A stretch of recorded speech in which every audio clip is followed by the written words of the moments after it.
received from the developed world. Today, NEMA as an organization is the custodian of the register. A company cannot just come into our country and go to our forested areas, can go to our rangelands and enter into an agreement with the project implementers. The community has a role, the community has a percentage, and even in that same amendment law, you created the element of the offenses. That today in our country, if you commit certain crimes, even money laundering in carbon credit business, falsification, not involving the communities, then you need to have to play. So I want to assure, if this committee approves me, that my mantra will be public participation, public consultation at the community level. Communities will have a role.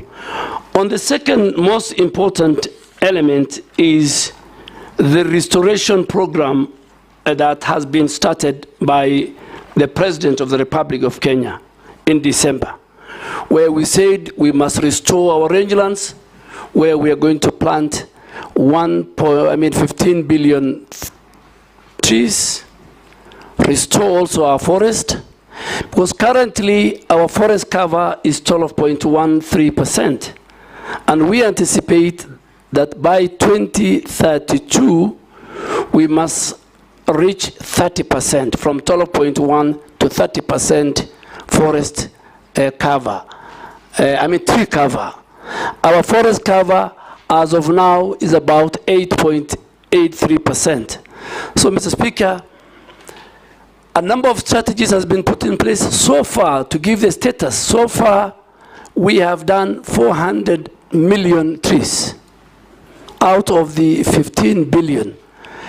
That is not a very good indicator. I think we're not doing very well. And I want to do a number of things if this committee approves me. Number one, and it has happened in other countries like Ethiopia, it can be a trickle down. The restoration program, the planting of trees, must be a bottom-up approach. The communities must own it. It must be citizen-driven. And we must mix it with a situation where 10 to 15% of the trees we are going to plant must be citizen-driven. And we must mix it with a situation where 10 to 15% of the trees we are going to plant must be fruit trees, that communities see the value. That as you plant trees, they also plant mango, they plant many, many other fruit trees that will entice our communities at the rural sections of our society. Two, this program requires serious resource mobilization. So there will be a resource mobilization both by government, by donors, by the private sector. Thirdly, and most important, we must preserve the current forest that we have. We need to do 11 million kilometers of fence of all the forests that we have in our country. Thirdly, the private sector must be given a space.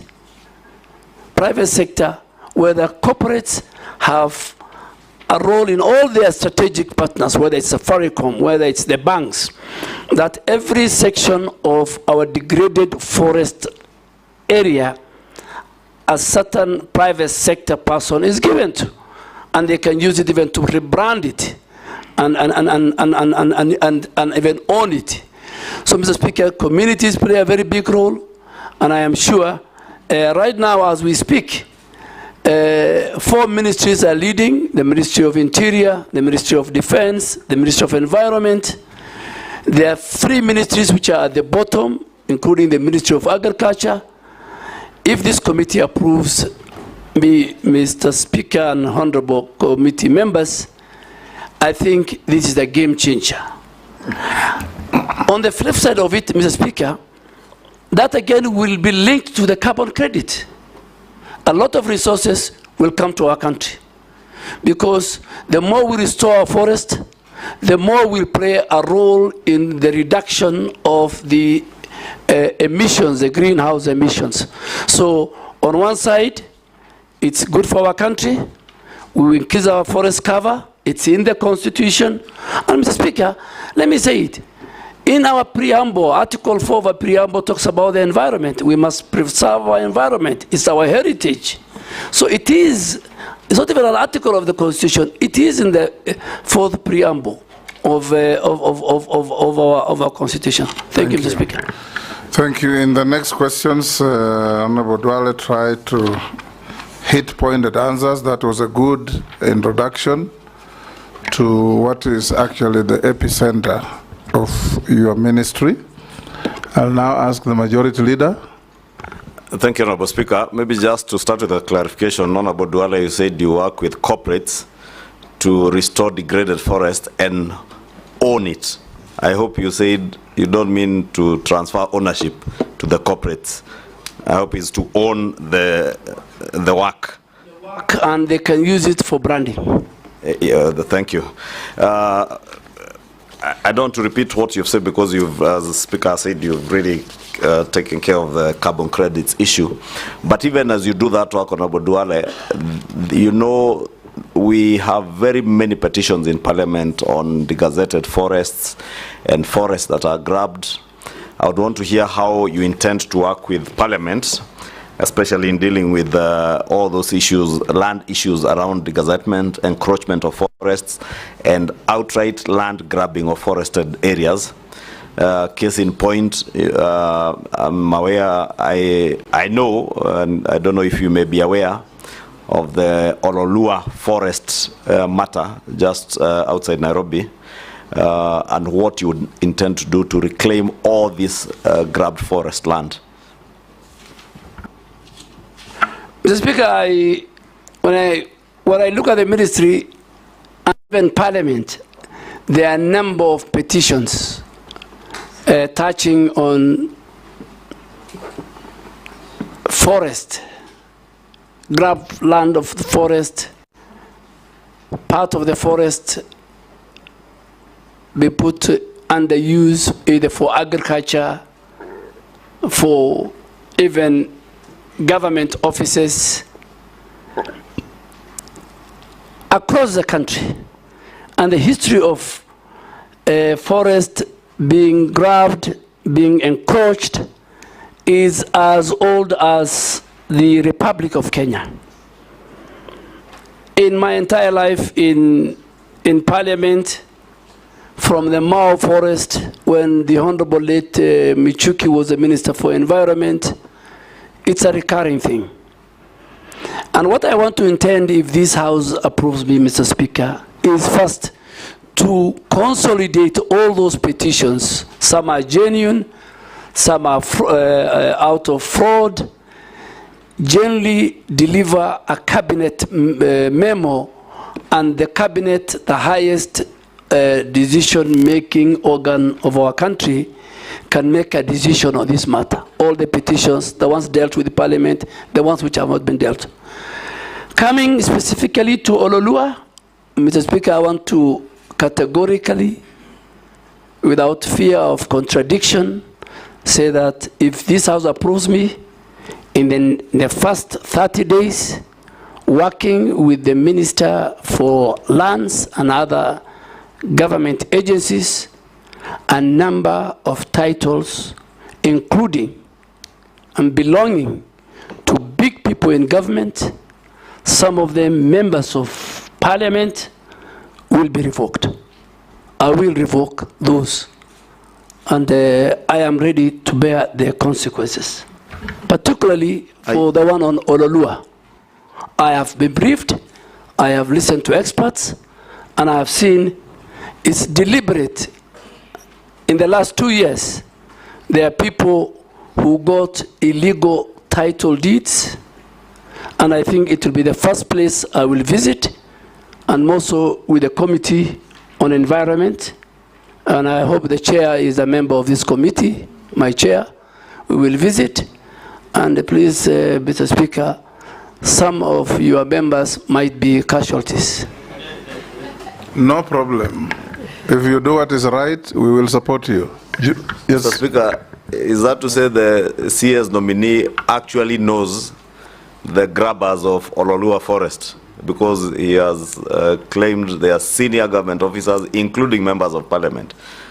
I hope he's not referring to me since I asked the question. Mr. Speaker, I am the nominee for the Ministry of Environment, Climate Change and Forestry. So if this House approves me, forestry will be my business. Grabbers of forest land will be my business. Whoever they are, whatever their status is in society. Mr. Speaker, if I just to say it, and I think for record, let me say it.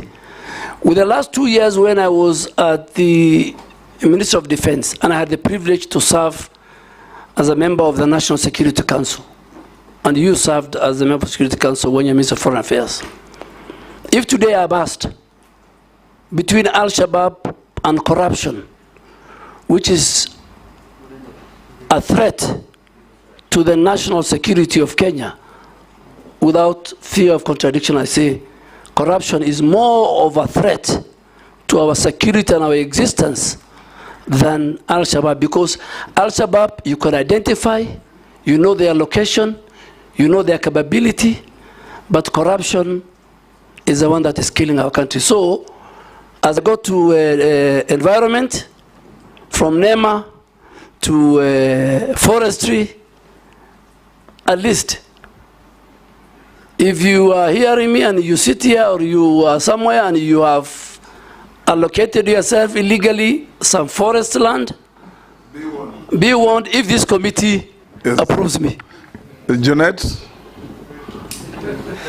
Thank you, Mr. Speaker. Mr. Speaker, I have two questions for the nominee. One is, first, it is one of which is on him, one of the nominees that have come here, Mr. Speaker, and he said, if you approve me, I am carrying an axe on with my hand. I'm going to deal with people.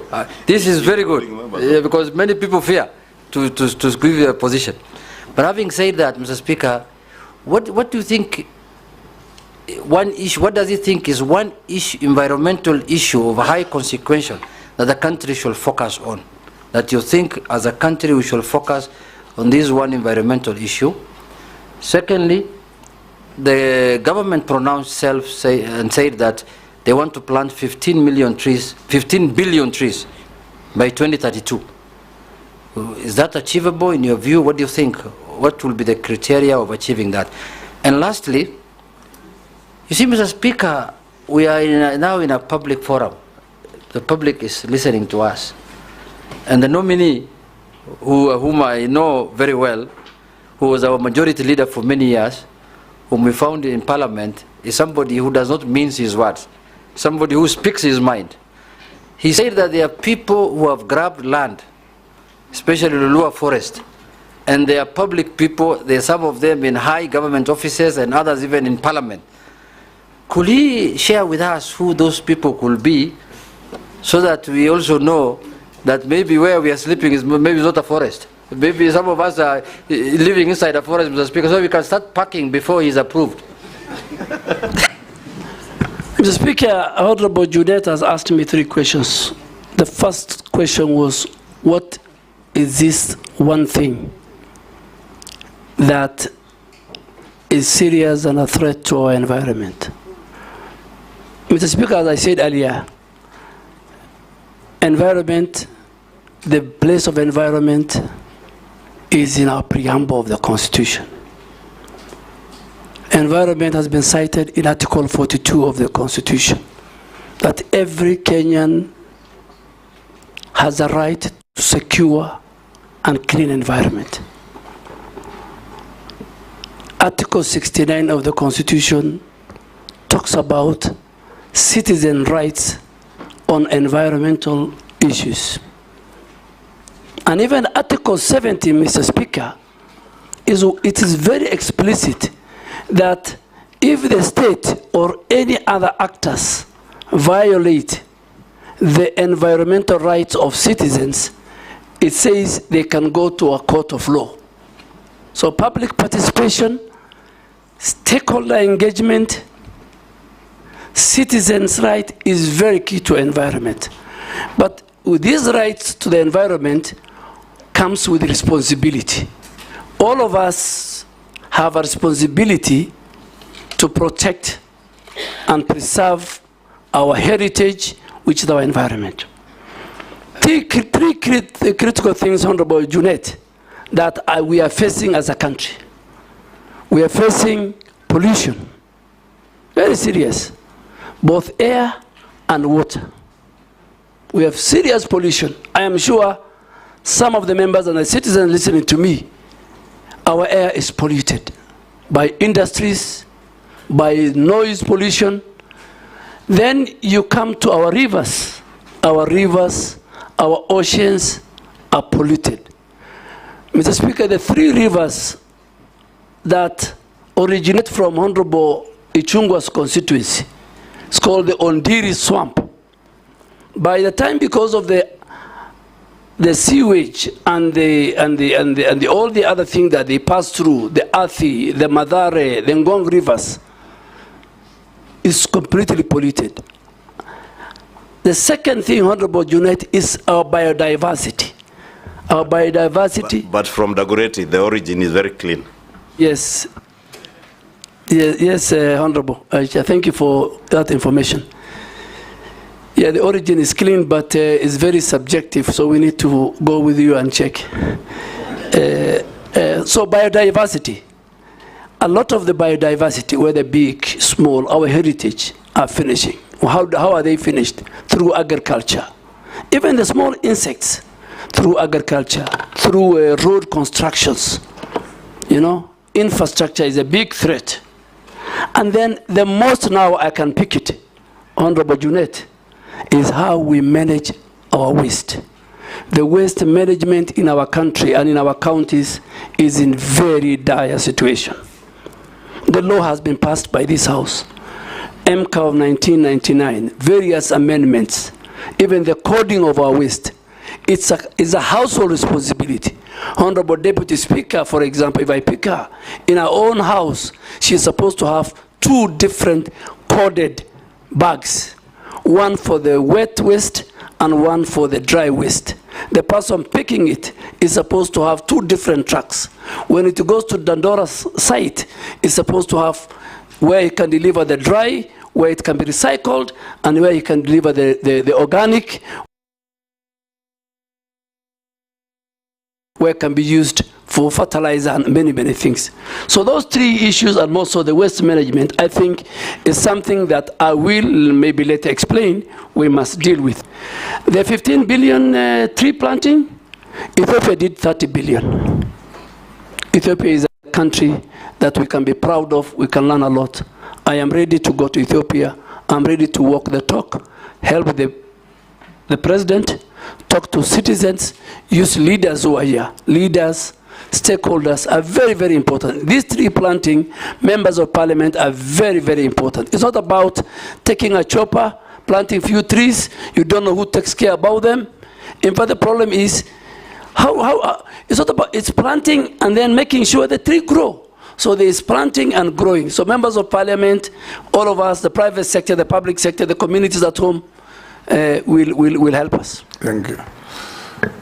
This time around, I'll start with Miss Caleb. I've been petitioned by Mishi and Mukami that I change tact in who speaks first. You guys will be the last this time. Mr. Speaker, they didn't consult me. Now you've got me off guard, but it's okay. Give it to Mukami then. No, I will, Speaker. And ask, in the interest of time, ask one question, get one answer. Yeah, thank you, Mr. Speaker. I'll ask one question because I was trying to prepare the second one. If I get a chance, later I will. There is a major conference happening in November in Azerbaijan and Baku. Do you know the conference, the name, the history, and how Kenya can tap into such global climate conferences in the fight for climate change? Thank you, Mr. Speaker. Mr. Speaker, the 29th Conference of Parties to the UN Framework Convention on Climate Change, UNFCCC, which is known as COP29, will be held in Baku in Azerbaijan between the 11th and 22nd of November this year, inshallah. And Mr. Speaker, on the 11th is the first day for the heads of state and government to have their meeting, and then the next, on the 13th, will be the World Leaders Conference on Climate Change. What are the top priorities that this conference will come up with? One, this conference is supposed to deal with the adaptation of what they call the new collective qualified goal for climate financing. Climate financing has just been a talk show from COP15 in Copenhagen to all the time COP28 in Dubai. So this time we're saying, people are saying we must adapt a proper financing model. The epicenter of climate change and climate adaptation and climate mitigation is around climate financing. So that will be a discussion. That in Copenhagen, which was, I think, COP15, people pledged 100 billion US dollars. Up to now, I think nothing has been given. But for Africa and for Kenya, Mr. Speaker, we are taking the carbon credit issue. This carbon credit issue must be concluded. And again, thirdly, the finalization of the operationalization of Article 6 of the Paris Agreement, which defines carbon market, is what I think Kenya, led by President Ruto, and all of us, and Africa, we will take it to the table that let us not have a talk show. The UN meetings must come with clear, achievable, clear, deliverable for fighting climate mitigation and climate adaptation. Mukami. Speaker, with your permission, kindly, I request to finish the other question with your kind permission. Thank you, because I had to, but it's a privilege of being the first. Thank you, Speaker. I just want to know where the nominee came from, the Military of Defense, because I happen to have served in the Committee of Defense and interacted with the ministry a lot. There is something peculiar that happened that I've not seen, where the public officers use defense choppers, military choppers, and the military artillery to move around the country, putting the risk of the defense and of course the officers. In fact, in the public domain, it can be true or not true, which if not true I will withdraw, is that the military has feared you. You have become more military than the military themselves. Is it true, and why did the military fear you? I don't think the military fear me, but you have put many things. I don't know. You talked about choppers, and then you brought the issue of fear. So, are you saying I fear going by military choppers?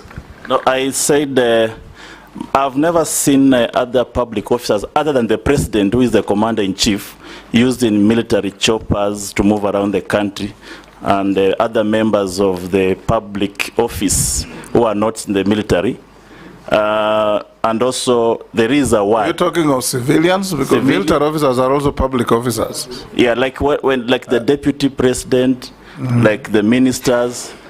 This is something that I've never seen for us sometimes. So I wanted just him to clarify whether also deputy president is allowed to use military choppers, or was it misuse of power in your, because it's something that I've never seen with the previous ministers. Yeah, Mr. Speaker, let me say it because it gave me a lot of bad publicity.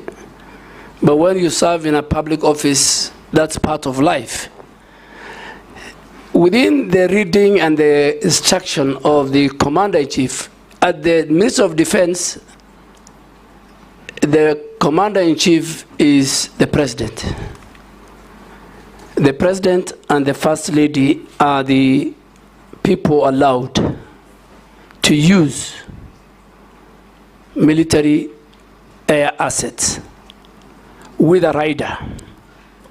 If the Commander-in-Chief allows the Speaker of the National Assembly to be airlifted from Nairobi to Bungoma, that is in order, but with the concurrence of the Commander-in-Chief. I don't know, I don't think the rank and the file and the leadership of the Defense Ministry fear me. Maybe my style. And I'll take the same style to Forest. I'll take the same style. I had the same style in Parliament. We have no evidence that they fear you. Mukami? Thank you, Chair. Given the recent concerns about the government directives on grazing within the forest, the foresters are really harassing the communities. What are the long-term plans for collaborating with communities living near the forests? The other one is about the floods. Recently, the country experienced floods that left many stranded on account of ineffective rescue operations. If approved, how best would you collaborate with the relevant agencies to ensure rapid rescue operations during such incidents? Thank you. Hold Duale Mishi. Let's take 2-2. Thank you, Honorable Chairman. Honorable Chairman, before I raise my questions, I just want to ask the nominee just to clear some airs for the benefit of the public, because when His Excellency the President pronounced the list of the nominee, he was given the defense docket. But when the list came to the Parliament, he was under the environment, climate and forestry docket. So Kenyans are asking, is it maybe the President was doubting his ability and leadership capacity, or what was the reason? I just want him maybe to clear the murmurs by the public. My questions. My first question, in accordance with the fourth schedule. Ask one, Mishi, so ask only another. Yeah, in accordance with the fourth schedule of the Constitution, environmental conservation is a function of both the national and the county government. How are you going to ensure collaboration between those two governments, that is the national and the county government, so that you also avoid duplication of programs in terms of the same function? The last one, maybe it is how are you going to improve and maybe safeguard those Kenyans who are living or are located near the refinery and chemical plants, because there's a lot of pollution. Thank you. Yes, nominee. Chair, let me start with Honorable Mishi. Even after this, in the event this committee approves me, and before even I'm appointed, the President has a prerogative right to assign me even another ministry. So he might even take me from environment to somewhere else if this committee approves me. So Honorable Mishi, that is the powers of the President. After all of us are approved, in 1 week he can reshuffle, and maybe he might even take me back to defense, or foreign affairs, or even gender, or even youth affairs and sports. And I am ready, or education. I am ready to serve in any capacity that the President finds it, deems it right. The second one, I think, is a very good question. Environmental matters is devolved under the fourth schedule. And at the county level, we have a very good relationship.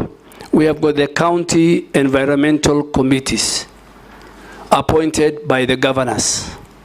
The chair, on behalf of the governor, is the CEC for environment. The secretary is our county director of NEMA. And that's how they work together with all the other multi-agency team.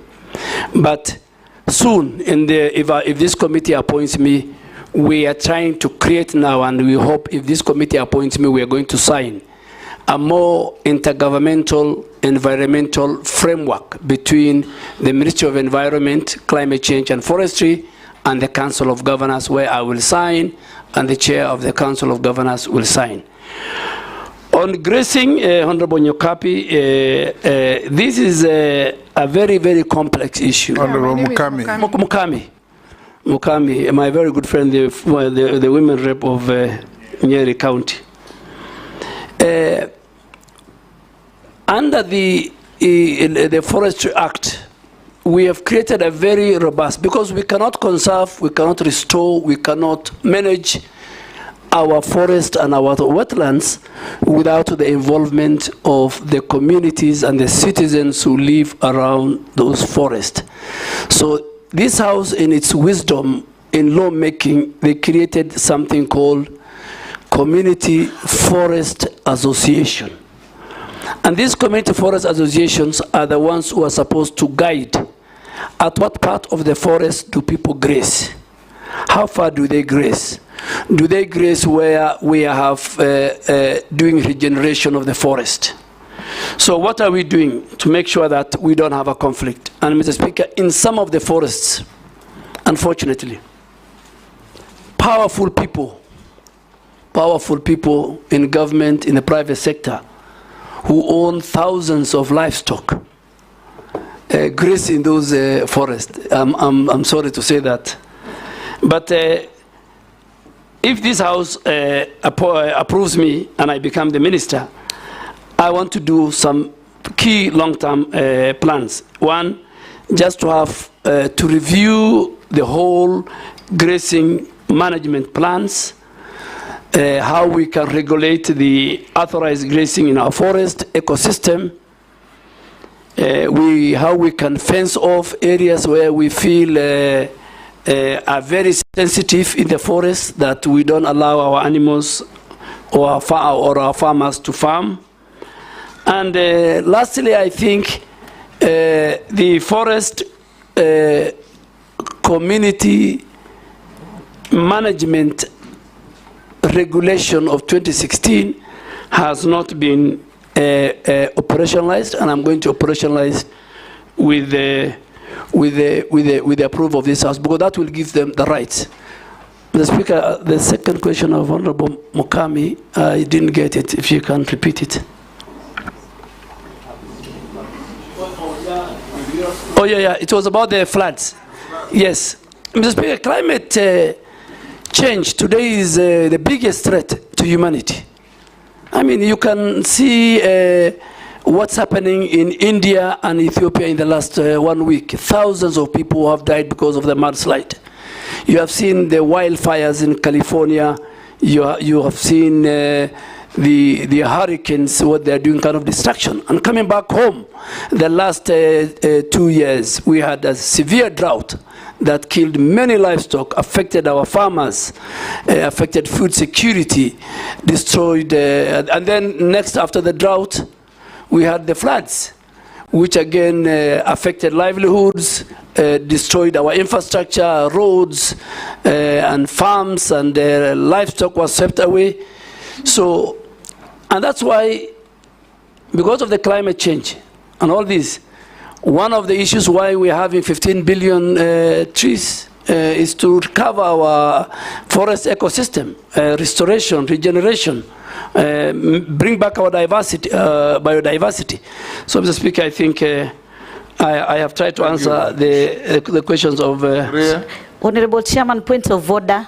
Yes. Part of my question was not answered. Chairman, I was asking this question: how do we improve the health of communities which are living near a polluted site? I'm asking this because in my constituency, there is a plant built by Titanium Base who are doing some mining in Kwale, and there's no mitigation which has been done, and it's a residential area. That is why I was asking that question specifically. Yeah. Thank you, Mr. Speaker. I forgot to answer that question. Let me answer it. It's not only in Likoni. Mr. Speaker, we have a serious problem between how county governments enforce their physical planning and zoning of areas and the role of environmental institutions in making sure that zoning is respected. Mr. Speaker, even here in Nairobi, you'll find county governments with no regard to the law, to the Physical Planning Act, allowing industry and factories to be established in residential areas and bars and bring noise pollution. The same, you cannot have a refinery next to a residential area. The laws, the environmental laws, the Physical Planning Act, the Land Use Act, all those don't allow it. So, Mheshimiwa Mishi, this is because of corruption.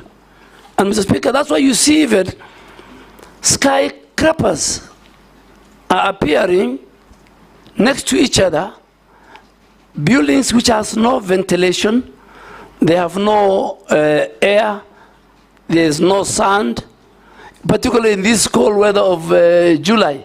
Your children will live in an apartment, they will never see the sun, they'll never get the fresh air.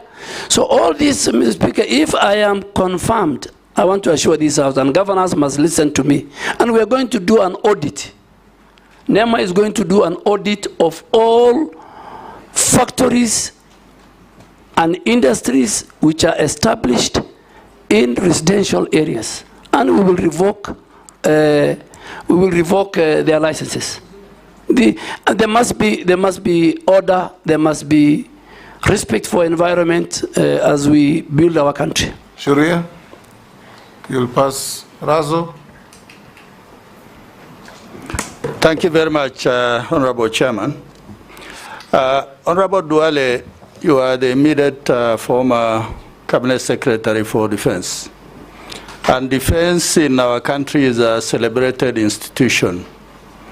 As you move to environment, if the House confirms your nomination, what are some of the good things that you have seen in defense that you are likely to carry over? Secondly, is the issue of environment. I want to say without benefit of doubt, if the members of parliament are not used in planting trees, in conserving the environment, then that thing is bound to fail, and it will fail seriously. In northern Kenya, currently, the Northern Rangeland Trust, NGOs, are the ones that are being used for conservation, environmental support programs. But at the same time, we have left out KWS and forestry, which is a very serious omission. Going forward, maybe tell us what plans you may have, so that institutions of government are not killed silently by non-governmental actors. Thank you, Honorable Speaker. Thank you, Speaker. The nominee, Honorable Duale, Karibu Bunge tena. My question is that Kenya hosts one of the United Nations Environmental Office and Program in Nairobi at Gigiri. And the people of Kenya, especially at the grassroots level, I doubt whether they can fill this office, and it's a UN office.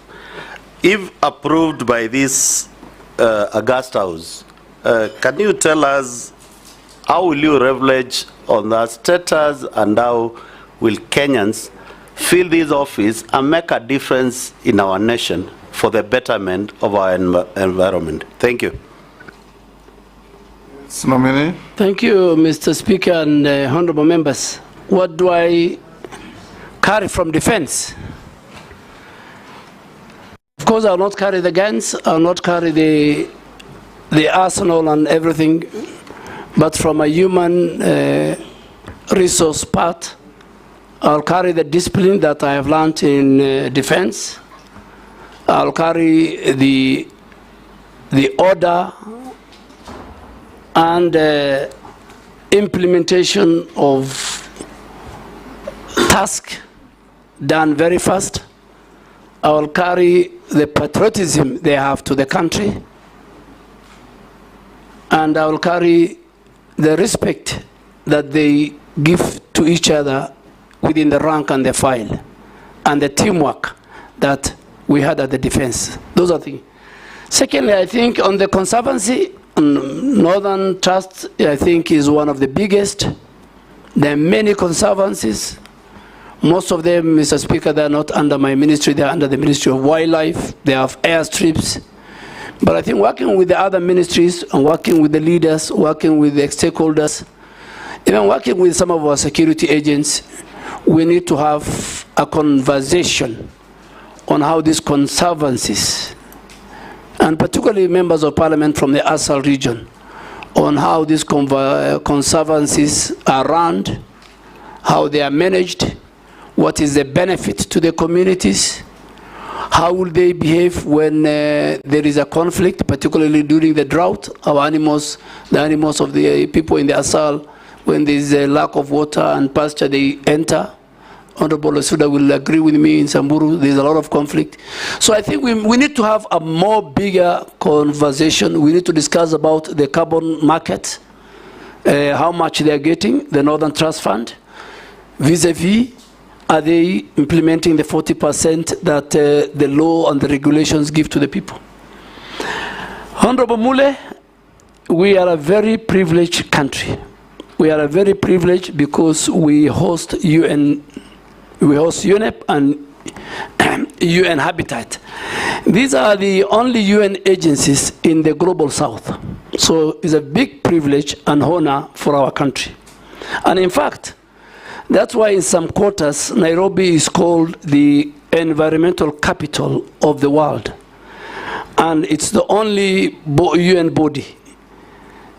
And this is where you have the expertise, the knowledge, the pool of experts, the top world experts on environment are based in Nairobi. They advise governments very, very far away from Nairobi. As Kenyans, as a minister for nominee for environment, I want to assure you that that proximity we have to this institution, it must work in our favor. We must use the skilled labor. We must use the experts that we have. We must use the data they have to build our own environmental data. We must use them to build the capacity and the skills of our staff in our country, in the midst of environment. We must do technology and skill transfer from the men and women who work. And as the focal ministry to UNEP, I want to assure this committee that I will work very, very, very closely with them, and I will work also very, very closely with the Ministry of Foreign Affairs and the two ambassadors, or the ambassador who is second or posted to UNEP and UN Habitat. I'll work with them, that we must make sure that this important institution help us. We are trying to build, lastly, what we call the State of the Environment Report. The State of the Environment Report, a very important report that will come to Parliament. We must leverage on the skills, on the experts who work and who come from globally at the United Nations Environmental Program and UN Habitat. Thank you, Mr. Speaker. Nominee Aden Duale, you know, the Ministry of Environment requires a non-nonsense CS like Mishuki. You know, remember when Mishuki went to transport, he cleaned up the public transport system. And when he went to environment, he actually cleaned up Nairobi River. You could even drink the water then. But after he left, he just went back to the bad old days. Now, for us to be able to gauge your suitability, it is important that we make reference to the position that you have held, which we are aware of. And so I have two questions based on your suitability, based on your experience, your past experience. First one is corruption in the recruitment of military officers. You have been in the docket of defense, and from yesterday there was a lot of discussion about how much Kenyans have to pay so that their sons or daughters are recruited into the military.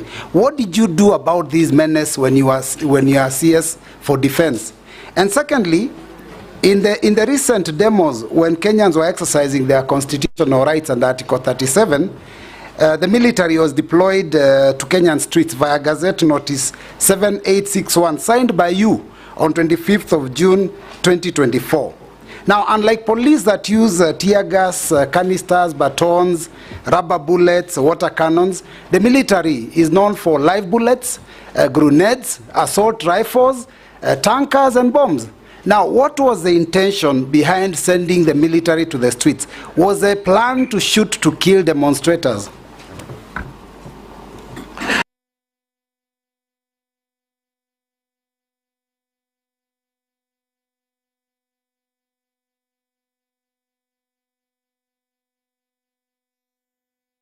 It's not under me. It's under the Deputy President. But we need to deal with the Nairobi River Commission. The pollution that is going on in Nairobi River Commission, Nairobi rivers, because of the dysfunctional sewage system, which needs to be upgraded. The dumping sites of Nairobi County, all of them, including Dandora, are on Nairobi and Nairobi rivers, needs to be upgraded. The dumping sites of Nairobi County, all of them, including Dandora, are on Nairobi and Nairobi rivers. So the governor of Nairobi, at some stage, and I hope he will listen to me if I'm appointed, he has to look for other dumping sites outside the Nairobi River Causeway, Rivers Causeway. So coming to military recruitment, I agree with you, it's a systemic issue. And I was watching yesterday, the speaker said, the president himself is concerned.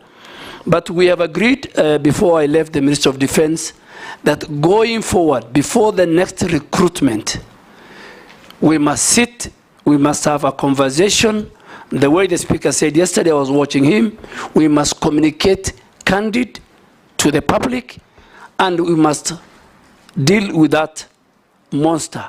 It cannot be a situation where few people are taken to court-martialed. Kenyans, in their mind, are saying, for you to join the military, and based on the national security sections, is supposed to be the face of Kenya. Kenyans, for them to join the military, they must pay between 400 to 500,000. I think that is unacceptable. If more, that's unacceptable, and it's part of the corruption that I was telling you, which is I think all of us together, the citizens themselves, the anti-corruption agencies, all of us together, we must face on. Why did I deploy KDF? I did not deploy KDF. The framers of the Constitution put Article 241, 3B, and 3C in the Constitution. So Kenya Defense Forces are in the streets. They are in Boni Forest fighting Al-Shabaab. They are in North Rift making sure that we deal with the banditry. They were in Westgate during the terror attack. They were in Garissa University during the terror attack, where we lost many people. So for peace, public order, public safety, where the police are overwhelmed, Article 241 3B kicks in the function of the Minister for Defense. By then, me, is once the article kicks in, then I am supposed to do certain subsidiary legislation. I gazette. And Mr. Speaker, all of us know Article 132 of the Constitution obligates the President to protect the other arms of government. He is the chair of the National Security Council. That day, the Office of the Chief Justice and the Supreme Court, as an institution, was under threat, under attack, Parliament and the colleagues sitting here, if KDF did not come to assist the other security agents, God forbid, many members of Parliament could have died, including our Speaker. Parliament could have been burnt. I will not be that irresponsible as a Minister of Defense with a provision of the Constitution. I used the law. And then the House went further the next morning, because it was going on a very long recess. They invoked Article 241(3)(c). But when LSK went to court, Justice Mugambi, I don't want to discuss more because the matter is still in court, gave orders that I should give and gazette and do a new gazette on the terms of engagement, on how many places, and I said in the 47 places. Ours was to protect key institutions. Parliament is a symbol of democracy and governance. It is the home of the people's representatives. Mr. Speaker, all my life in Parliament, people used to come and present petitions. And any member of Parliament who's outside, near the gate, used to receive and take it to the office of the clerk or the office of the Speaker. I have never seen where people want to come and ban Parliament. So I think I want to thank the framers of the Constitution. I participated, the Speaker participated, many other members participated. I think it's today and that day, 25th of June, I realize how important Article 241(3)(b) and (c) is. Owen. Thank you, Honorable Speaker. I would like to ask a question to the nominee, Honorable Duale. Just one question, that this country envisages to have a nuclear plant in a place called Uyombo in Kilifi County. Without due regard to the environmental issues in question, like the delicate ecosystem, the people, and the environment, Honorable Duale, going forward, if you are given this opportunity, how do you intend to treat this threat to the people of Uyombo in terms of nuclear plant in their radioactivity materials and nuclear waste and the hazards that come with nuclear installations? Just that my question. Thank you. Thank you, Honorable Owen Baya. I think it's the same thing I was saying. How did the county government of Kilifi give land? So I want to assure you and this House and the people of Kilifi, if I am confirmed, it will be the first thing I'm going to do, go to that site, make sure all the environmental impact assessments are done, the people have participated, their views collected. And the Speaker, environment is very key. I said Article 70 of the Constitution says, if a citizen feels that his rights have been curtailed in an environmental matter, it says go to the court. Public participation is very important. I will be the first person. I won't wait for you to send, if I'm approved, to summon me to Parliament on Wednesday morning. I'll do it. It will be on my table. I'll deal with it. Mwangaza. Thank you, Mr. Speaker. Honorable Duale, there is a very bad scenario that is faced countrywide, especially as regards our riverine areas and the rivers themselves emanating from Mount Kenya, Aberdares, whereby almost a half the year now they are drying up. We are told the reasons is environmental degradation, but also climate change is blamed. As human beings, we cannot sit pretty. We must have policies in place to ensure that these rivers do not disappear forever. What policies are you likely to put in place to ensure that we recover these rivers, which are actually the bottom line of our livelihoods? Thank you, Honorable Mwangaza. Ferdinand, let's take two. Thank you so much, Mr. Duale. If you are actually confirmed by this committee, first of all, I want to thank you, and I'll tell you that I think that I've witnessed extensive planting of efforts by the ministry in which you have been assigned. Now, to ensure that we retain that, I just want to ask you if it's possible. Instead of actually interfering with the planting, what have you, in agriculture areas, is it possible, are you able to agree with me that you can now plant trees along the roads? I say this because I went to Denmark and I was surprised. The roads are all covered because we got 6 meters from the center. And that is an area that I think we can plant trees in all these areas. Secondly, and lastly, I come from slopes of Mount Elgon.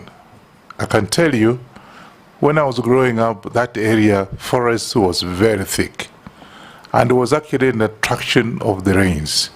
Today, it's being cleared. So what are you going to do if you get this opportunity as a Minister for Environment? What do you want to do to save Mount Elgon? And of course, I don't know about Mount Kenya and other places. Mount Elgon, where I saw thick forests being cleared now. What are you going to do? Nominee? Honorable Speaker, let me start with Honorable Mwangaza. Yes, even at the downstream of where I come from, Garissa, Tana River, you'll find the water level of Tana River, getting it from Abadeas, Mount Kenya and all that, is reducing. And I agree with you. It's all about environmental degradation. And that's why these 15 billion trees will help us to restore, to regenerate our forests. Forests play a very key role in making sure that our rivers have enough water, they are safe, they're sound. But there's another element where people have put big farms, flower farms, upstream, and use the water. So the water, in fact, is reduced because of human activity in the agriculture. And I think that should be another conversation that we will need to have. Honorable Wanyonyi, yes, roads is part of the, in these 15 billion trees. We have talked to the Ministry of Transport and the Ministry of Roads that going forward, construction of roads, mainly even in the highways, the contractor is obligated to plant trees and nurture them until they grow as part of the contract. You have seen and you have gone in many of the Western world during mainly summer. You think you are driving in a highway, but both sides of the road is forested. This can be done, and we have agreed with the President and other stakeholders, even before I came to environment, that should be one. And the contractors, it becomes part of their contract. Even now, we can still tell the contractors who are maintaining the roads, now we have a maintenance aspect, so that they can do it. Mount Elgon is part of why we should increase from 12.3% to 30% by 20. In all our wetlands, we have 11,000 wetlands. We have 8.8 forest cover. For us to increase, I think we will pick on Mount Elgon and all the areas which have been degraded, we will start do the restoration and afforestation programs under the 15 billion presidential program. Daud. Thank you, Mr. Speaker. I want Honorable Duale to, he has talked about recycling, but we have a problem with recycling that the refuse collection which is done poorly, and then it is gone and put into our forests and wetlands. What will he do if he is confirmed? Secondly, you have talked about CFAs. There are agreements of CFAs, Community Forest Associations, whereby my predecessor, long time back, Honorable David Muiraria, the late, he had introduced the Shamba system, where people could go and take care of the trees in the forest, as well as do shambas, plant and take care. Because there is a problem in our forests, Nominee, because there is lantana shrub. I don't know if you have heard of lantana. And that shrub you cannot remove it. It's so expensive to remove, and the forest associations do remove it when they are planting. And I believe the Ministry of Forestry cannot remove it because the funds are not available. What would you think about that? You talked about noise pollution. That's the last one, Madam Speaker. You talked about noise pollution, and NEMA is in charge. But Honorable Duale, you know, NEMA, it's like as if it does not have teeth. Because there is noise pollution from bars, from nightclubs, from religious institutions as well. And it's a menace. So how will you handle it if NEMA do not handle it? Thank you. Mary Massey. Thank you, Honorable Chairman.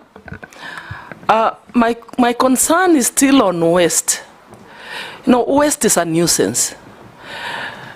I'm wondering what mechanisms or interventions you intend to employ to address the menace of waste, so that we convert it from being a nuisance to a resource. Recycle, reuse, produce, regenerate energy, name it, because it is a real issue. Outline for us those interventions that you will employ. Secondly, I want to pick it from the question that was asked by Honorable Mbui on corruption. You've said yourself, corruption is killing our country. And I remember when we interviewed you, but Honorable Duale, I put it to you that you disappointed the country. During that time, the amount that was being paid was between 300 to 400. But during your time, you presided over an increase from now for 300 to 400 to 700 to 1 million. And as representatives of the people, our constituents report this to us. At some point, even efforts to reach you were not fruitful. You could not pick our calls. So now, my question is, why should we trust you? Why should we believe you? Why should we believe that you are not going to transfer this corruption to the Ministry of Environment? Because even there is recruitment of forest to others. You need to assure Kenyans that you will do something when you get to the Ministry of Environment. Lastly, Honorable Chairman. You've asked two. On deforestation. Okay. There's a lot of felling of trees, even in public forests. We are saying let us plant trees. Let us plant. But what are we doing about deforestation? Can I ask the last one that have been requested by the public? Go ahead.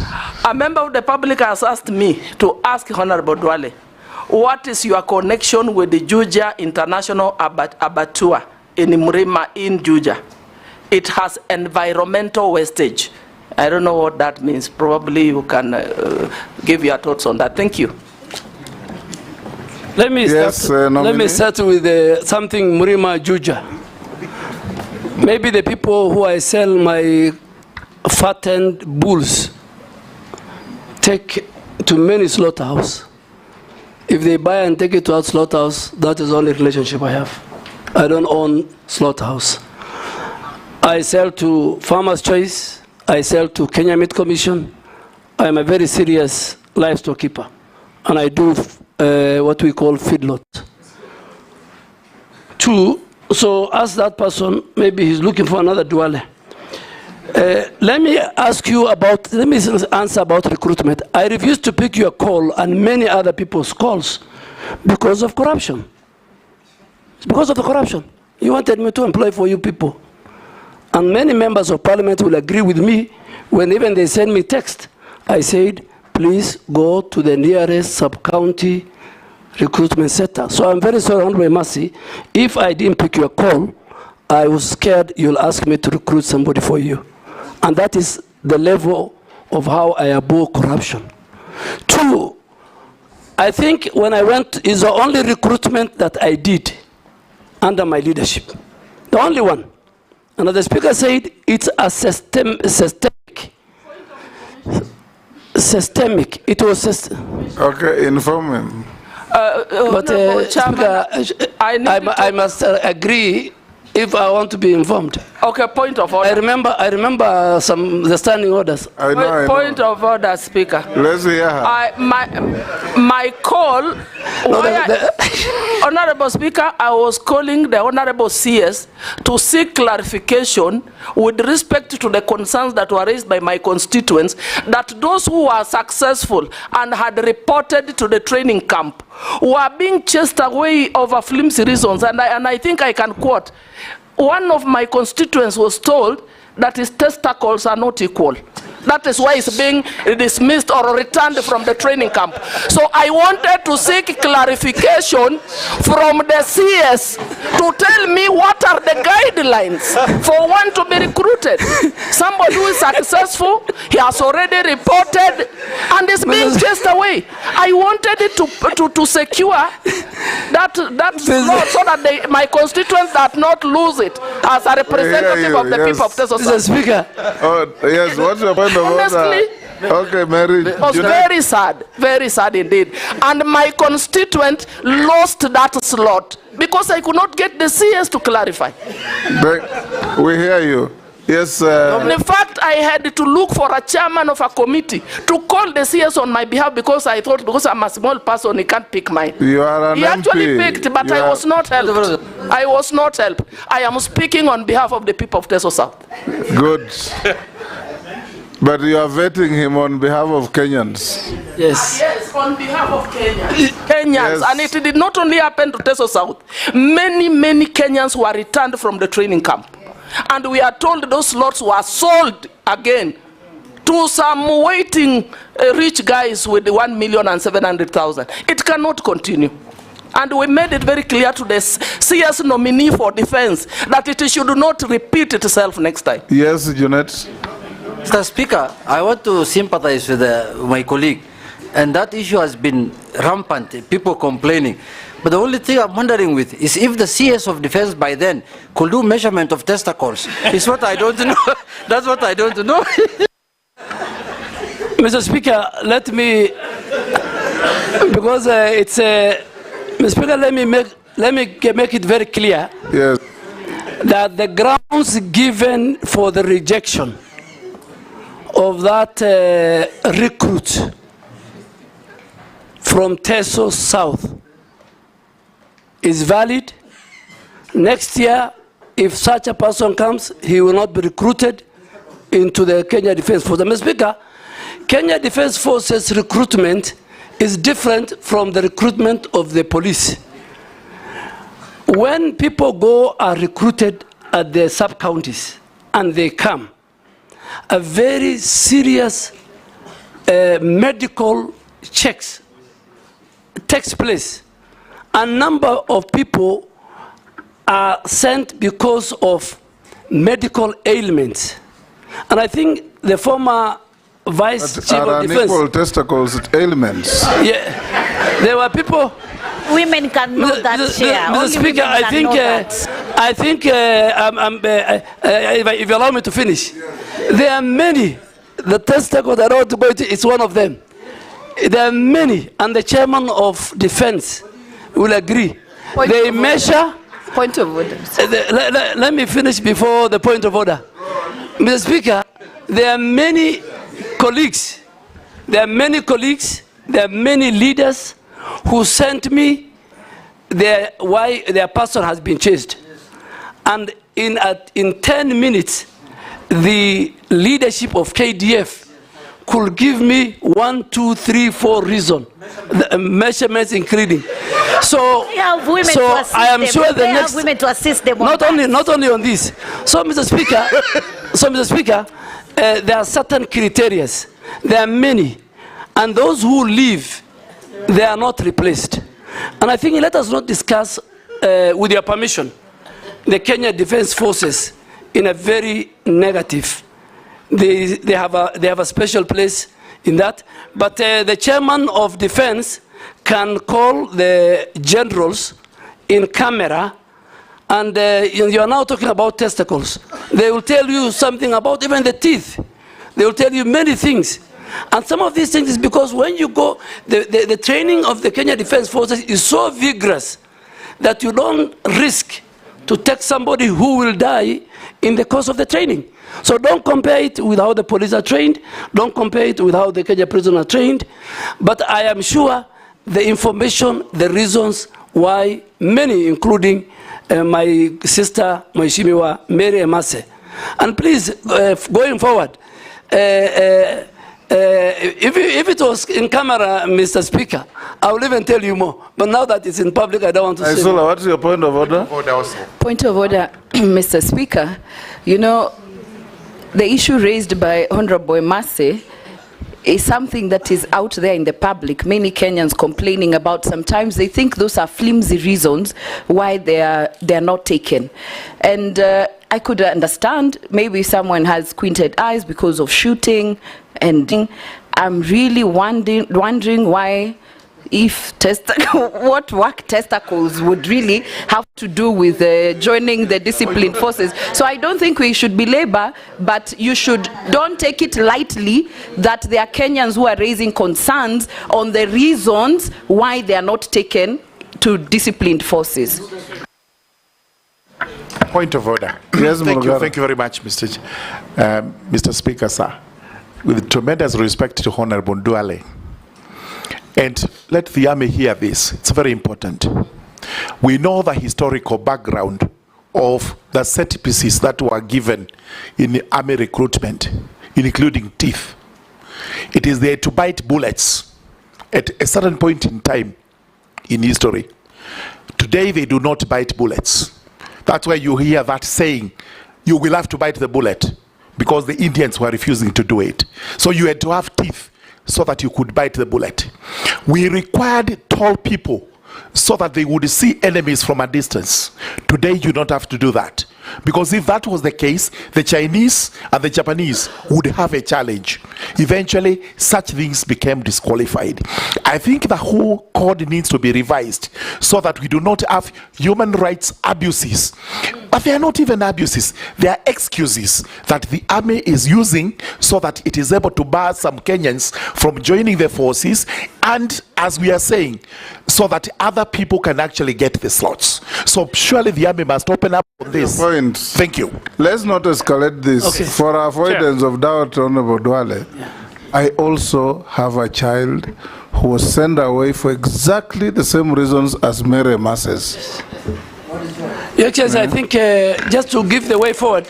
Not my child, Because but not my son, but a child in my neighborhood. Your Excellency, Yes. Speaker, you have, because of And you remember I told you about it. Yes, I think the leaders are raising very good valid. Yes, Dawood, what is it? You know, we have talked about men only, but even women are discriminated against. When they do a test, pregnancy test, they do not have anything. But once they go there, I don't know where it comes from, they have a pregnancy. And it's not true. Anyway, let the nominee answer the question, and we move to something else. Yes, Mr. Speaker, I think because the leaders are raising very important, and they don't have the information, Mr. Speaker, under your direction, we have a very robust, good leader, head of the military health department called Major General Nganga, through the chair of defense. I think you can call him to Akamkunji, and he lists the conditions which disqualifies. I think because what these are raising is public knowledge. Even I think they should even go to the media, and they should sensitize the public, and I think is something we have discussed. Focus on your environment. So, no, let me go to. I'm no longer there, so yes. Yes. Next minister will deal with it if approved. Yes. Speaker, Honorable Dawood talked about waste management. Waste management is a serious issue in our country, Mr. Speaker. Why do I say so? The law is there, the regulations are there, county governments are not enforcing. NEMA, waste management in the first place, Mr. Speaker, is a devolved function. All that as we do is to support in terms of regulatory powers. But waste management will be something, if I'm approved, that I will take it seriously. From our homes, to the trucks that carry, to the dam sites, the Dandora dam site, the one in Kachok, I think called in Kisumu, the whole environment is polluted, the air is polluted, the water is polluted. The law says you must color the bags, you must differentiate from the homes. Our homes have a responsibility. There must be designated bins in all our public places. So, Speaker, one of the things that I want to introduce, if you approve me, is that even public transport must have a bin in the buses. You know, public places like even the Parliament must have those two different. In the malls, there must be different bins. The one for the organic wet, the one for the dry. But public waste management, which is a devolved function, Mr. Speaker, is an area that I think we need to deal with. A nightmare. A nightmare. Number two, I think the Shamba system, the community forest association are working very well. Some are abusing the law. We have now put in place what we call the community forest association management plan, where they will help us which part of the forest with a proper plan they can graze, and which part of the forest they will help us and protect, and we will use. But are you aware that your predecessor announced that there will be a Shamba system, and shortly thereafter she said it will not?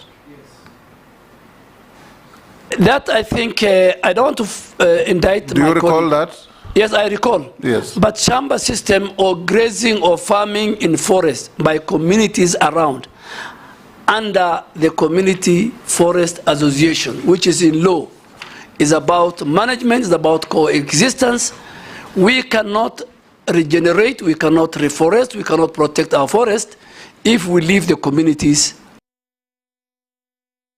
Kenya Forest Service, Karura Forest, the way you see it, the way it's managed, is run by Community Forest Association, and they're doing a very good work. Noise pollution. Do you consider allowing that kind of engagement in plantation forests and not natural forests? Yes, yes, because we have got 150,000 hectares of plantation forest, which now we have put proper transparency and integrity measures and tendering system, unlike the old system where there was allocation by the big people in government. I think I totally agree with you. Community forest association, community living around must be given an opportunity, particularly where even a plantation has been removed, for them, as we plant, for them to plant and for them to farm. In fact, farming can be well done under the plantation, Mr. Speaker. Coming to noise pollution, Mr. Speaker, is another serious thing, but again, is a devolved function. It's a county function. They have no capacity. All they do is they give license to bus, they give license to clubs, and they don't choose which neighborhood. There are people who have got sick people in their homes. There are people who have children who are doing homework. There are people who want to sleep early. But today you'll find bars and clubs in the residential area. Mr. Speaker, we will not leave that to county governments. We will enforce it. NEMA will enforce it. We will not allow noise pollution to take place in residential areas. The whole zoning, the whole land use system, even the land use system that the county government, has violated, must be brought back. So noise pollution is key, and we are going to deal with it, but it's a default function. I think, Honorable Mayor, I must say I have discussed about waste management. Let's go to Gikaria. Waste management I have done. Reforestation, we're doing very well with the 15 billion tree planting program that we have. Gikaria. Thank you, Chair. I've really taken note, being a chair of the Environment and Forestry Committee, the departmental committee, just for purposes of future reference on what the nominee is saying. But, Honourable Chair, I have two issues. One is about the 15 billion trees, a very ambitious program. But the scientists and a few of the experts are also arguing in terms of forest fires. Assuming we have the 15 billion trees, and only half of that, God forbid, catches fire. So what are the plans that the nominee will take into consideration when he will be, if nominated? What plans do you have to address forest fires? Secondly, and I don't want to belabor on the pollution that has been spoken about, Honorable Chair, most of our schools and other institutions from the colonial times have been using asbestos for purposes of roofing.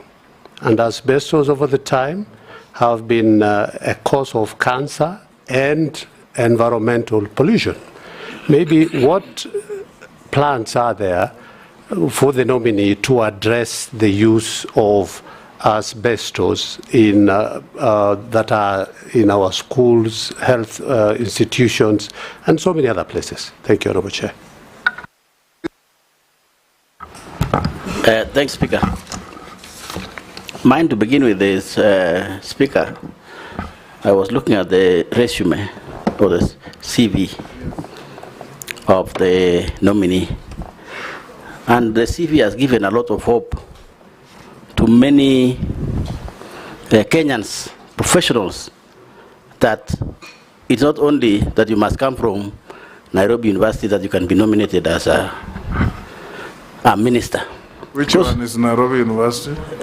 Almost every nominee, Honorable Speaker. It's called the University of Nairobi, it's not Nairobi University. Honorable Speaker, I thank you and I respect, I'll go your direction, but I will call it Nairobi University or University of Nairobi. But almost every nominee, Honorable Speaker, I think this is good for record, for future, that people who have been to other universities, Moi University, Kenyatta University, all the people, Honorable Speaker, that I have seen, is only Nairobi University, Nairobi, almost everybody. Until when I was saying... Kindiki came from Moi University. It's only one. It's actually a rare species. With this one, there are only two. Everybody else, Honorable Speaker, and I think it's good for record, that other universities, graduates from other universities, are qualified to become also nominees of ministers and even ahead of it should not be Nairobi University. What about Kenyatta University? What about Moi University? And so on and so forth. I thank you, Honorable Speaker, and I will use the questions asked by other members to judge the suitability of the candidate. I thank you, Speaker. Mine is very brief. Honorable... You have any questions or don't answer? Honorable Duale is telling us to plant trees, but yet Kenya Power on the other side is busy felling trees. There's I don't know, there's a trend in this country that Kenya Power has decided that it is actually going to bring down trees. Nairobi is awash with very hoary situation of trees that have been felled by Kenya Power very recklessly. Some very old indigenous trees. Honorable Duale, what will you do so that this cross purpose by government is immediately stopped? Number two is the Mau forest. The Mau ecosystem has become a problem. Successive governments have not been able to deal with the situation. There's a lot of the human activity, and it is because of settlement of people living around Mau forest. What will you do to make sure that the people who've been moved out of Mau forest are resettled? Yes, go ahead, nominee. Thank you, Mr. Speaker. Let me start with the asbestos. Mr. Speaker, asbestos is a serious matter.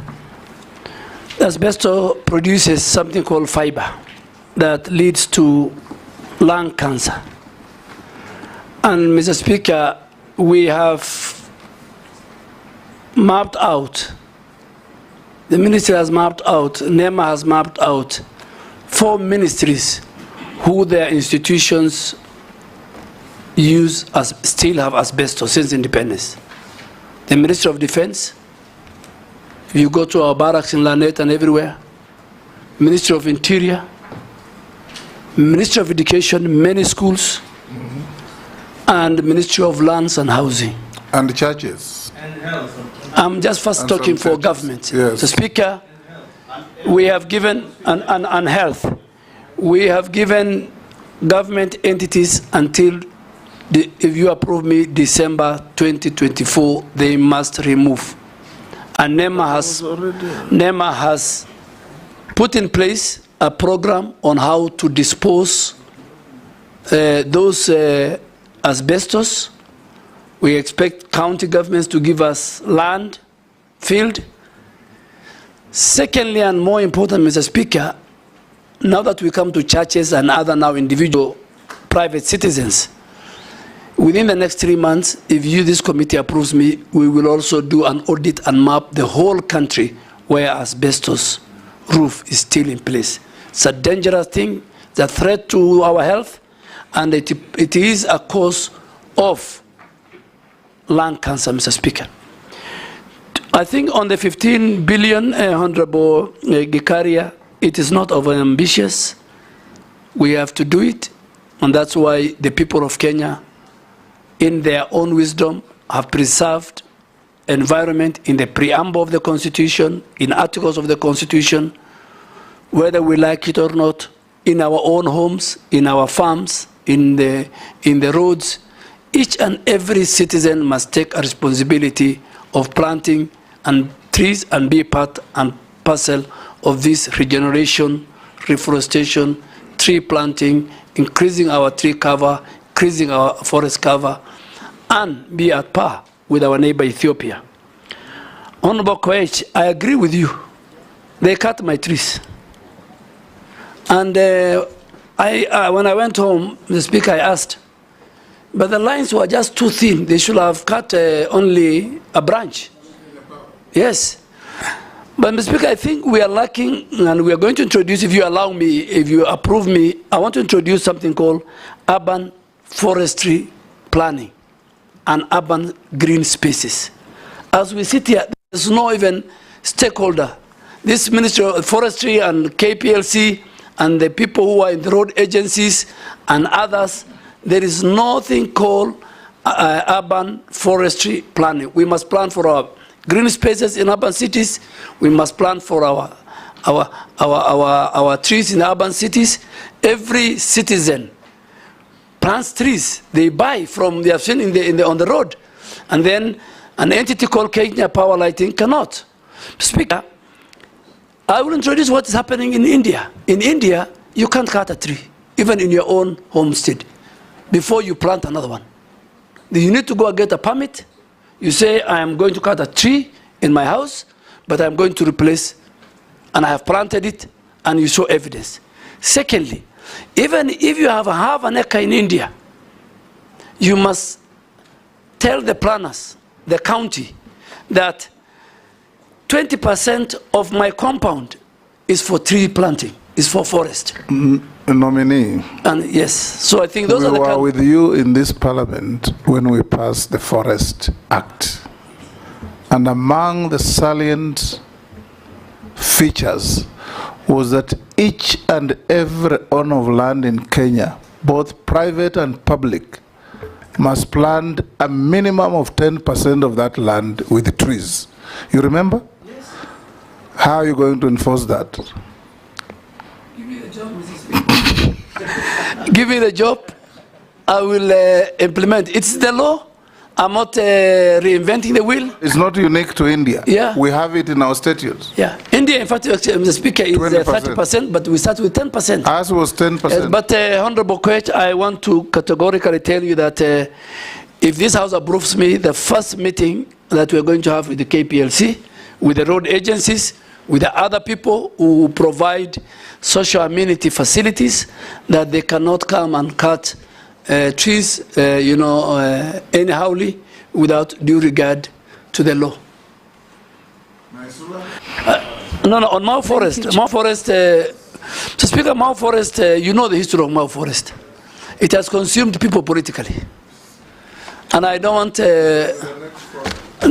because I will not be, I'm not in politics, but it has consumed many people. But I want to urge my colleague, and I'll sit with the communities around that place. Because even today, the biggest problem we have is Mau Forest, where a lot of illegal grazing is taking place, and that illegal grazing is taking place by very powerful people people who are in position. It's not the ordinary citizens. But still, we will use the community forest association provided in law on how we manage Mau. We have fenced a greater part of Mau, and we will fence, once we get resources, the other part. Fencing is the way to go to conserve our forest, Mr. Speaker and members. Naisula. Thank you, Chairman.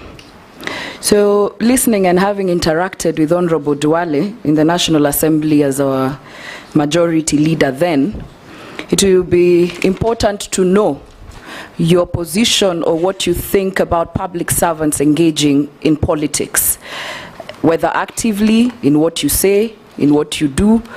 What is your thought on that, including public servants participating in harambees?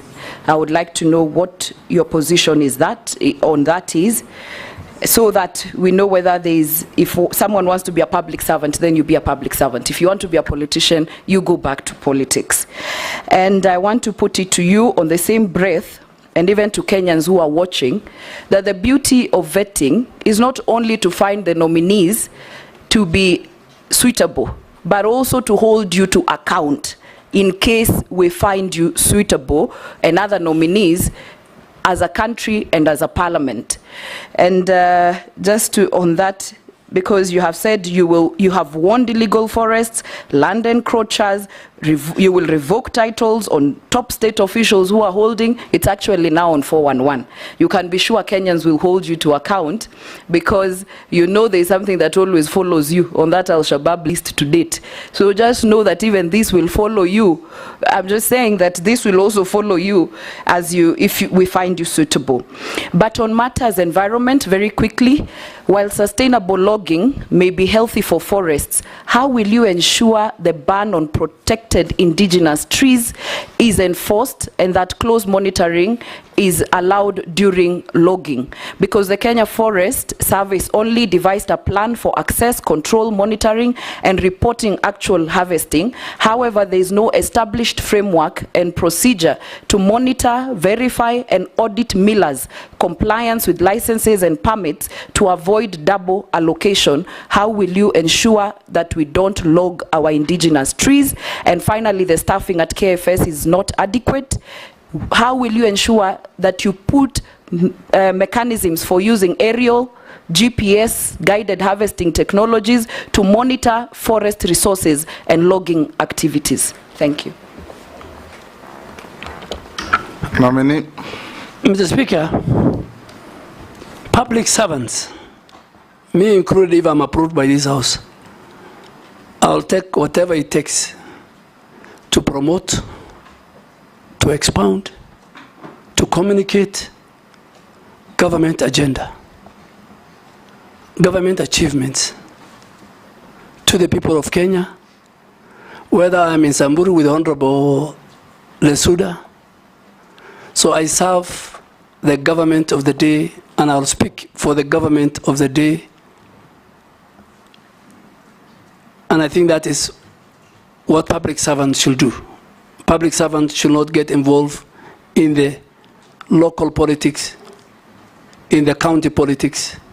They are supposed to be unifying factors. In fact, to the contrary, it's supposed to bring people together. For people to buy government agenda and for you to succeed in implementing government policies and achievements and programs, you need leaders across the political divide, and more so those who are elected and those who are the community leadership. The 411, the one on Al-Shabaab was fake news. But this one, please hold me accountable. I am one person who believes in accountability, Mr. Speaker. In the last 2 years, you and the clerk and the chairs of various committees will agree, I have been diligent when I'm called upon to Parliament, either to its committee, to the plenary, and the only time I refused to pick telephones, God forbid, was when during the recruitment. And that one I've given good reason. But I talk to members. And I am one person who respects the legislature, I respect the judiciary, and I respect people in public service. So I am ready And please protect me when I cancel title deeds, when I do actions that is in the interests of the people of Kenya and the citizens and the country. Mr. Speaker, as our leader, please, if people want to bring impeachment to fight me, you must help me and protect me, if that is the case. The Harambee, Mr. Speaker, I'm a person who believes in Harambee. I think I have built more mosques and madrasas, and charity is a cardinal principle in my religion. Every year, in fact, this month is the month of Zakah in the Islamic calendar. This month I'm paying from what I have, and Honorable Junaid will agree with me. So Zakah can be Harambee. You'll see in my form that I have presented the number of madrasa of women in Garissa. Close to 5,000 women are in Islamic madrasa, courtesy of the charity I did through Harambee. I am sure there is a bill the leader of majority is going to bring. Those of us who believe in the Almighty God, that whatever He gives you, you must share. I really want to urge you, when that bill comes, let's regulate it.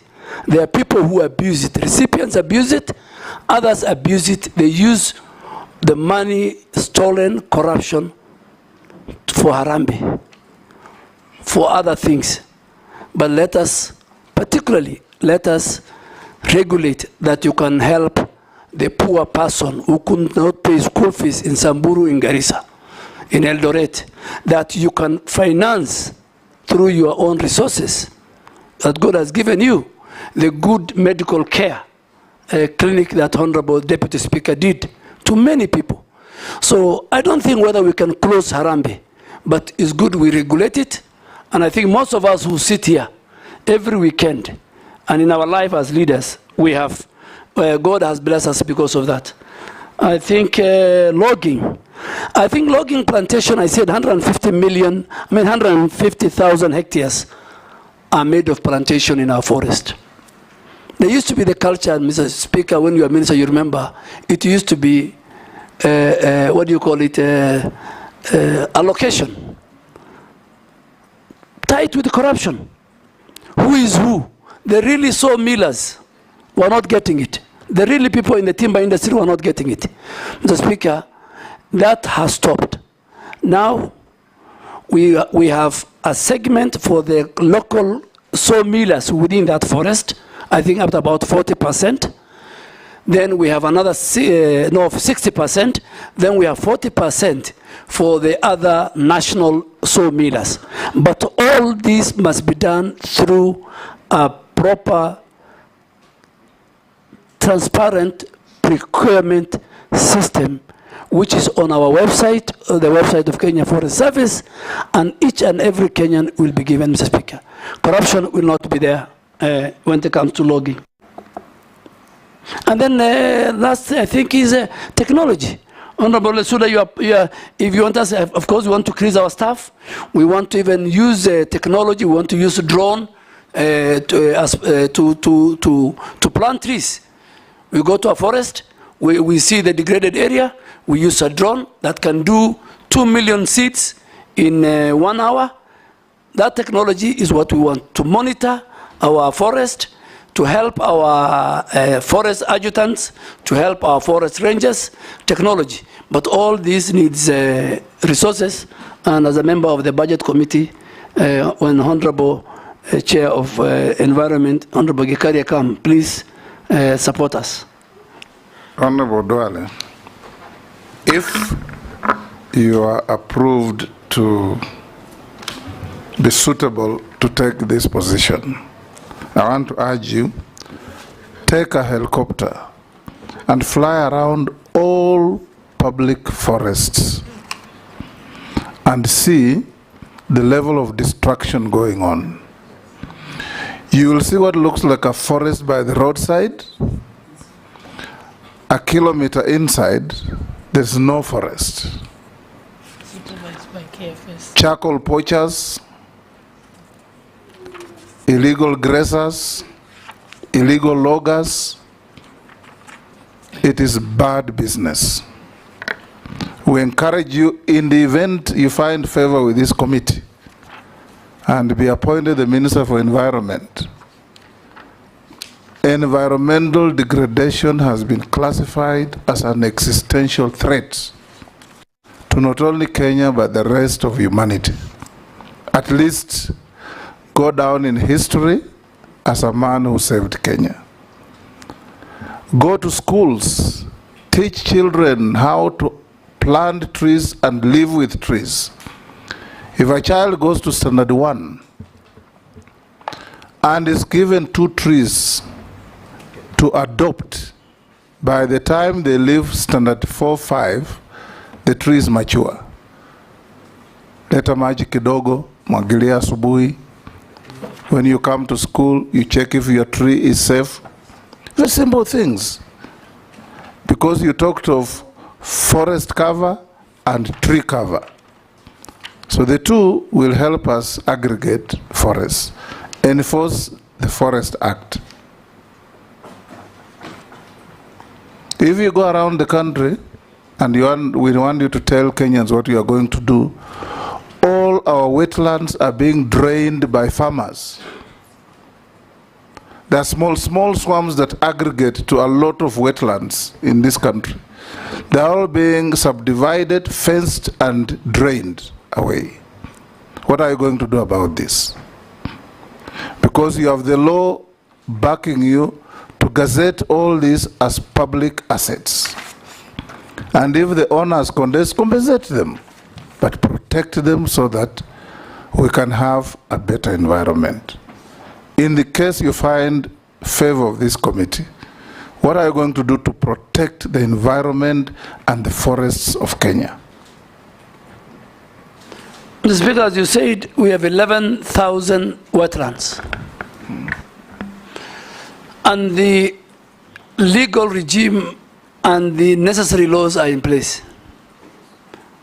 I want to commit to you that we will protect, if this committee approves me, we will protect our wetlands. Secondly, even the 150 billion trees that we are to plant, the best place to plant is in our wetlands. Because in the wetlands, we don't need water. In the wetlands, we don't wait for the rains to plant. So even the 150 billion, we will start with our 11,000 wetlands found in all our 47 counties. But I agree with you, the forest that we see inside is a hollow. There is illegal grazing, there is corruption also between these illegal people doing either grazing or logging with our officers. We will take whatever it takes that there is accountability even within the over 6,000 forest rangers who have been mandated, who are paid by the taxpayers to protect our forest and our wetlands. There is a citizen who has sent me a message to ask you that on Mount Kenya, Mount Elgon, Mount Longonot, there are climbers who do that activity regularly, carrying food, drinks, and all manner of things. He's asking whether, if you are approved to be the minister, you will provide facilities on those climbing paths of toilets and bins for depositing litter. Because they say those climbers have got no toilet facilities, and you know what that means. And is that water that percolates down for human use? There's nowhere to throw litter, so there's litter everywhere. And this, I think, this Kenyan must be an environmentalist. Yes. Yes, Mr. Speaker, even their facilities. Owen Bayer wants to add to that. I have received something here that probably interests you. I'll ask Honorable Duale in regard to camels from northeastern region contributing to land degradation by wandering all over Taita Taveta throughout the year, contributing to hunger and poverty. Quick one, Speaker, the last one. If you, I'm told if you can ask Honorable Duale regarding any plans to stop pharmaceutical companies and other companies who are dumping waste in the sea in Mombasa. Recently, needles were found during the cyclone that was going on there. Robert? Yeah, thank you. There is also a gentleman from Kitui County called Mr. Paul Mutua who says that there is concerns of insecurity in Mwingi and Kitui along the Kitui-Tana River border of an invasion of armed nomadic herders with camels in the area. Can Honorable Duale deny or acknowledge he has more than 100 camels in that area and that is also causing insecurity? Yes, Mr. Speaker, maybe if you allow me, can I ask a hypothetical question? No, just answer them one by one. No, Start with just the climbers. before that. Okay. If you allow me, I want to ask a hypothetical question. In the Parliamentary Appointment Act, the public have a timeline of 7 days to submit all their concerns. Is it... Honorable Duale, yes, the public have 7 days to submit a memorandum that on oath that is either exposing something against you, something adverse on you, but when members are here and a member of the public sends a question, that's a legitimate addition to what we are doing. Mr. Speaker, I cannot talk for because camel herders. Yes. Camel herders in Kitui County. I am a camel owner, and you'll see it in my list of assets. Yes. And my camels are in between Isiolo and Garissa County. But there's a historical notion by the leadership of Kitui, Machakos,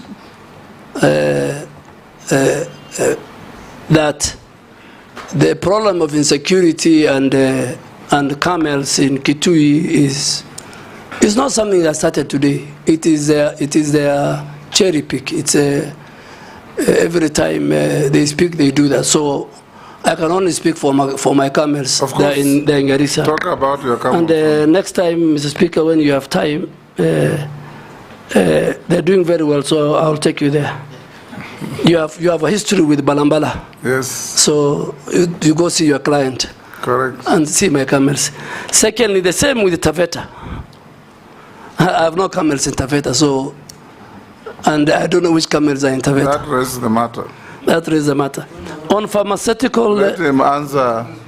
Let him finish with... On the pharmaceutical, yes, I agree. NEMA has a very strong enforcement... Hold on, Duale. What's your point of order? Mr. Speaker, why is it that all camels that are traversing the country, people think belong to Honorable Duale? And there are many camel owners like us. Simply because he carries the tag as a senior leader from the region. So people associate everything from the region with the leader. And the Speaker, I am ready now and in the future to carry the tag of the community. That's why, as you said, I am their leader. And I have no apologies to answer what Naisula asked you. Naisula asked me about, and I agree. I think we need to protect the environment, more so the sea. There was even one time some people wanted to dispose of condemned sugar into the sea, and we refused. NEMA has a very strong enforcement policy. The other stakeholders who protect our marine at the coast are also on top of everything, and we will make sure. But Honorable Isuda, maybe if you have the details, you'll help us. That particular company, we will deny the licenses straight away. Yeah. The climbers? Mr. Speaker, the camels are many. The climbers, Mr. Speaker, even at the bottom of most of these mountains, particularly Abadeas, and there are facilities. Only that they have been left to waste. So we need first to have the facilities, the lodges. It can be a very good tourism attraction. And then on top, as they climb, Yeah, Honorable Duale, I think like I've climbed Kilimanjaro, so I know what happens. Yes. At every stop where people eat, there should be this bio toilets that Yes. can be, the waste can be disposed. Yes. There should be the containers for people to throw the paper, if they're carrying any bottles and so on, but also bandas so that they can sleep at intervals. Because I know that if that doesn't happen, then what happens is the waste ends up being left and you get volunteers who actually go and pick it up. So it's actually a way of protecting the climbing route. Yeah, but Mount Kenya is better. Kilimanjaro is a crisis. I'll find out. And in fact, there are 10 of my good friends who have left today for Kilimanjaro for 10 days. But I think it's a very good idea. We will make sure that we implement it. It will help us in increasing the numbers of the people who will climb. And also the climbers to be hired in the Kenya Forest Service and the wildlife. For guidance. Yeah. Mr. Speaker, there's a clarification I would require from the nominee. Because when I asked the question, I said I've read the question from someone called Paul Mutua from Kitui. In his response, he has said that, and this is on record, he said leaders from Machakos and Kitui. Now, this is not a leader, this is just a person who sent me the message. I can even share with him. So I would like a clarification. When he says leaders from Machakos and Kitui are basically picking on him, it's important because I'm a leader from Machakos and I'm just reading a question. Point of order. Because I've hold the Quran. Point of order, Honorable Speaker. Yes. That will be an interjection between now leaders of Garissa and leaders of Kitui. We have nothing to do with this, Honorable Speaker. No, I think if you allow me, he has asked a very good question. He has asked a very good question, but I want to give evidence. Speak on a number of times. And one of the time was when my good friend, the Wiper leader, lost his mother. I think, or his father, one of his parents. And I went with the President Uhuru Kenyatta. And starting with the leader of Wiper, all the way to all the leaders from that region, one after the other, and I can provide the clip. They have mentioned me that I am the cause of the conflict. And in my presence, and in fact in the morning when I was leaving, I told President Uhuru Kenyatta, that will happen. And he says, let's go. And they were telling him, but he never replied. I have other times when leaders from that region had a dispute. Garissa doesn't have a border with Mwingi or Kitui. We have a river border, but the really border is between Tana River and Kitui. So it is something which is in the public domain. It is the leaders, the senator for Kitui, the leadership. Let's not go that route. But that's it. Let's not go that route. I'll find another avenue to deal with that matter, not at the vetting. All public people have at one time or another been others punching bags. And we live with it. So it should not, it's part of the occupational hazard. Honorable Duale will end with you by asking you, yes. By asking Speaker, you, I take. That's out of order, Mr. Speaker. Honorable And even mentioning my party leader by the nominee is also unfair. Because that was never the issue. I just showed a message from a person, and I said I'm willing to show the message to the candidate. Honorable Kalonzo is not an issue here. Yes. So Mr. Speaker, I withdrew. I have a lot of respect for Honorable Kalonzo. Thank you. I have a lot of respect for Honorable Mbui. He was my schoolmate. I have nothing personal. I am sorry, I withdrew. Thank you. Honorable Duale, now answer the following short questions. Have you been adversely mentioned in any integrity-related report or investigations? Never in my life, Mr. Speaker. Do you hold any leadership position in any political party?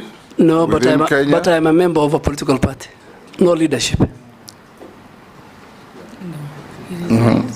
Member, I'm allowed, Yes. Mr. Speaker. I read the law. State your net worth. My net worth, Mr. Speaker, is, as of today, 980 million. 980 million? Yes. Comprising? I have provided, comprises of, I have pieces of lands, both in Garissa and Nairobi, my house in Nairobi, my house in Garissa, my cattle ranch in Garissa, my rental property in Nairobi and Garissa, my shares in family-owned business, my camels and cattle, and motor vehicles. And Mr. Speaker, lastly, I have got good revenue from the book sales of my autobiography, which is one of the best selling book, the #1 best-selling book as of today. How much were you worth when we last vetted you? 851. 851. Point of order, Speaker. Yes. The nominee recently launched his book, and he says that it has good some returns. I mean, there are thousands of books that have been launched in this country. I want to know how yours performed so well. You can ask him on the side. I think you need to read. If you read my book, you'll see it's the best. That is not a fair question. Leave it there. The Speaker, and it is from a research done by bookshop sellers, textbook center. I bought 20 copies and yes, thank you, distributed the to Speaker. my schools. And I have now done my 4th publication. Honorable Duale, we had received 71 memorandum on you, some supporting, some opposing, and we are satisfied that you answered all of them when we forwarded them to you. We've also checked your documents against what we have. They are correct. Yes? Chair, maybe just as the nominee concludes, because this matter of wealth declaration has become a matter of public interest now, especially to our brothers and sisters in the room. The movement from your last declared net worth to your declared net worth now, can you explain the growth? The growth. How much is it? Almost 130 or so. Honorable Ichungwa is an accountant, and there is both for land investment and real estate property, usually the appreciation increases between 12 to 15%. So if you calculate 851 by 12% or 15%, that growth that amount will come to it. Yeah. It's about 140 million. Thank you, and Mr. Speaker, also, we have got very good rains, so my livestock grew in number. Yes. Yeah.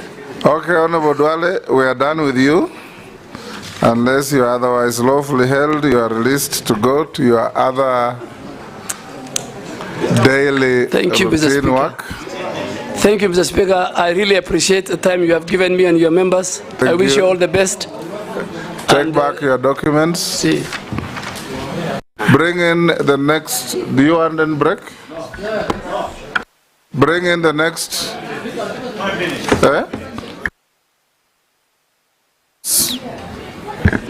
Don't go for lunch. You'll go for lunch after the 3rd. Only 5 minutes. Yeah, it's important to touch. Robert.